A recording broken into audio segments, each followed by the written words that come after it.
Welcome to Pro Practice, your guide to piano mastery.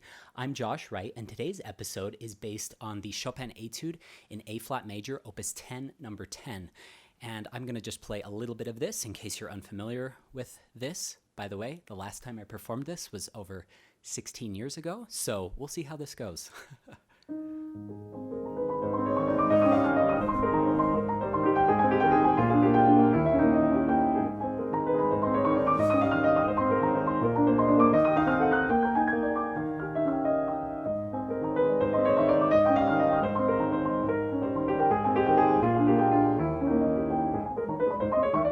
Okay, and that just gives you a little flavor of the piece. There are so many wonderful recordings on YouTube. One of my favorite young pianists, as many of you know, is Daniel Trifonov. I think he plays Chopin pretty much as well as anyone. So I really have enjoyed listening to his recording and many others in preparation for this tutorial.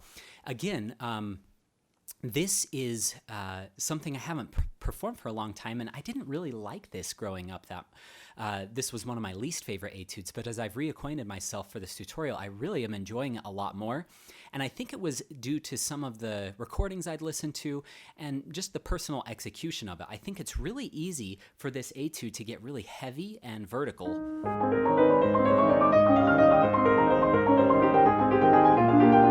And there's a lot more nuance in here.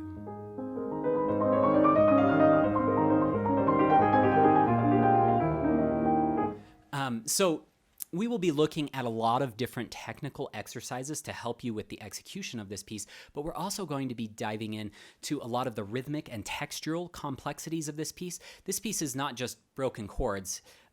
There's a lot that goes into this.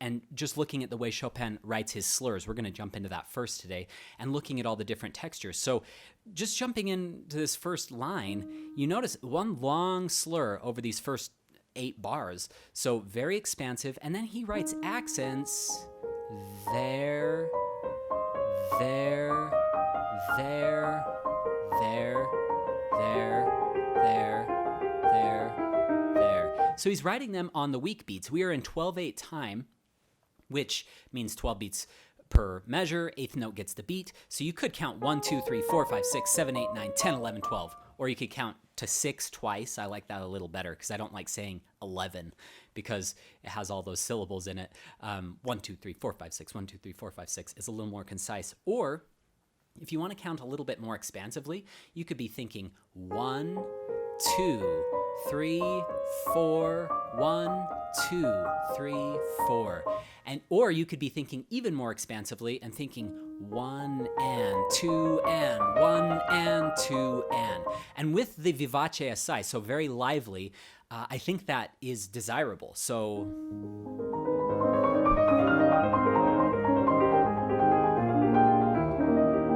why in the world would he write accents on the weak beats? Does he really want us to do this?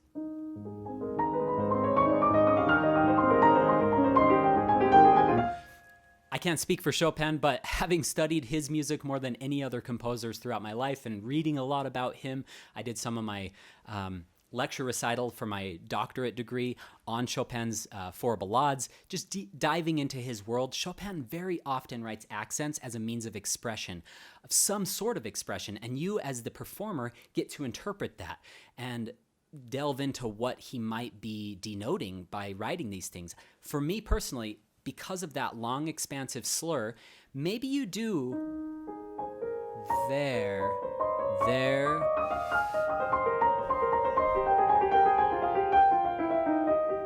Maybe you do take a little bit of time on those offbeats.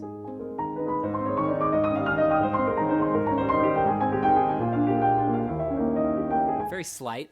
Or maybe he's just denoting that the fact that he doesn't want you to accent your strong beats. So maybe he's pointing to the fact that this needs to be more continuous.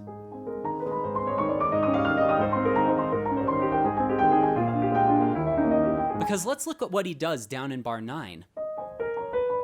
He goes to 2-note slurs, down, off, down, with the first note of each of those groups being double stemmed, usually denoting to bring that out a bit more as a melodic line. So dum, bum, bum.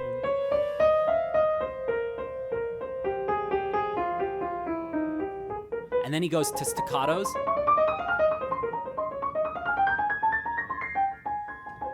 And then he writes an accent there. Do you really think that he wants smacking that? That may have even distorted those microphones the way I did that. Or do you think a little bit of time might be more desirable?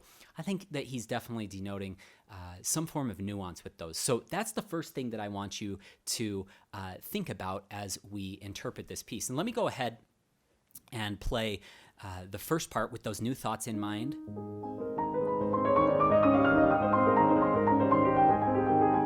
Diminuendo.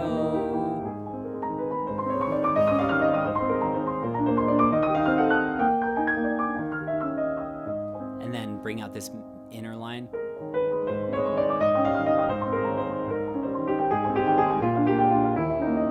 And then very light. Let's see here. And then he goes to E major, as always. Chopin, such an innovative composer with how he effortlessly modulates through keys and key areas. So let's take a look. I've done a pretty heavy amount of research on different technique exercises that you could do with this. Actually, you know what? I'm going to do my exercises first, and then I'll get into the pros, what they say. So the first thing that I have noticed in my teaching and in my own playing is whenever you're doing this type of figuration,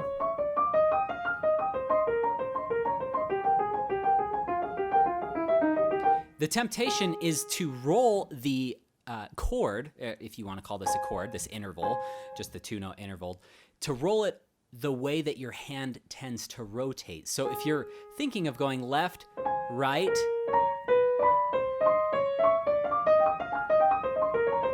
students might have a tendency to start playing triplets.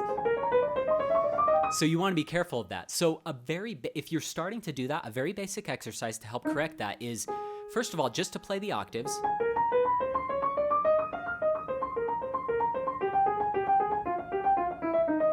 Okay, just to get the outer notes, and then you could just play the bottom notes if you'd like. Very helpful for just gaining a little bit of independence, because this etude deals with stretching as well. If you've got big hands, this etude isn't quite as difficult. If you've got really small hands, these can be pretty big stretches. So that's a good preliminary exercise, but then you can roll them downward.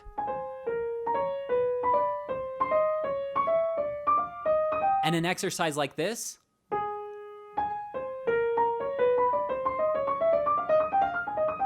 sorry, I messed that up. Rolling the chords down and turning them into triplets might help, or you just might want a quick roll.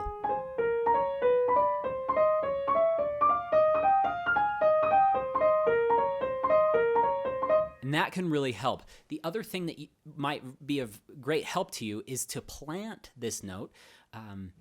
I was taught by a very fine pianist recently and teacher that one of the things that you want to do with any type of intervals is to roll them down, or to always think of them rotating to the left. He's a master Taubman teacher. You may know him, Dr.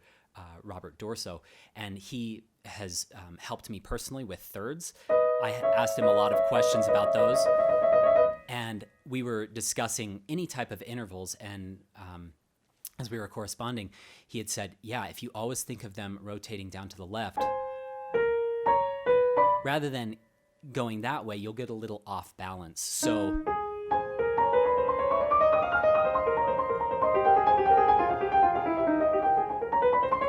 that's a really good way to think about it as well, that way.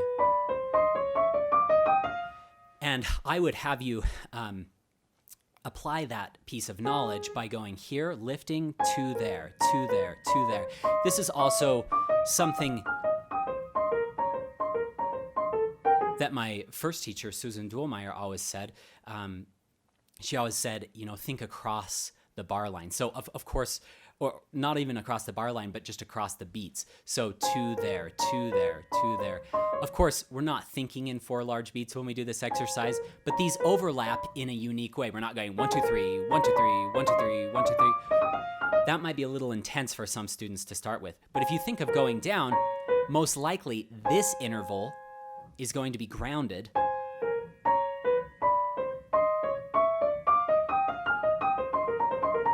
Then when you start to string these together,